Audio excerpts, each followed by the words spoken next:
A natural disaster, a conflict, an epidemic. What does MSF do when an emergency strikes?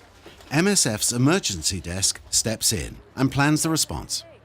All decisions regarding emergency interventions are taken depending on the situation on the ground,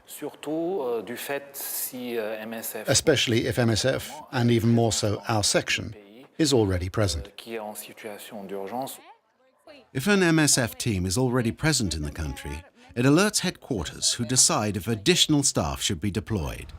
To understand how the emergency desk works, let's look at what happened during the civil war in Abidjan at the beginning of 2011.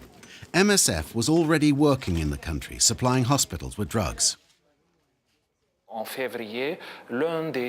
In February, a manager from one of the hospitals where we regularly made donations called and said there were armed demonstrators. He and his personnel were too frightened to continue working at the hospital and abandoned their patients. They knew it was unacceptable, but they considered that their safety was no longer guaranteed. So the emergency desk stepped in and sent 15 people to Abidjan to make sure a Bobo hospital could continue to function. But not all emergency situations benefit from media coverage, and the decision on whether to intervene is sometimes rather more difficult.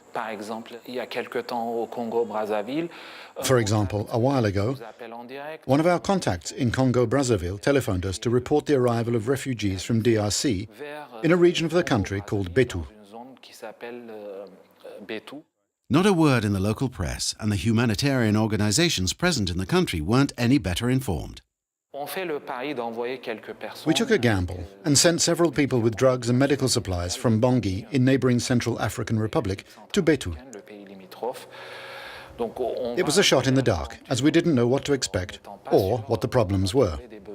The team rapidly confirmed the information given to us by our contact. Thousands of refugees without access to healthcare spread throughout the region. If I'm not mistaken, 18 months on, we're still one of the few organizations assisting refugees there. When rapid intervention is required, the Paris, Sydney, New York and Tokyo offices call on their networks. Surgeons, anaesthetists, theatre nurses and pharmacists. Over 100 people accustomed to working in emergency situations ready to go to the field. Among the people contracted to MSF or in our emergency network, we can quite easily find 3, 4 or 5 experienced people who are coordinators to go to the field with newer MSF recruits. Cholera, measles, surgical and inflatable hospital kits are prepared and ready to be sent to the field, depending on the situation. MSF Logistique in Bordeaux prepares and dispatches the requisite quantities of equipment and drugs. The program lasts until the situation returns to what it was prior to the emergency.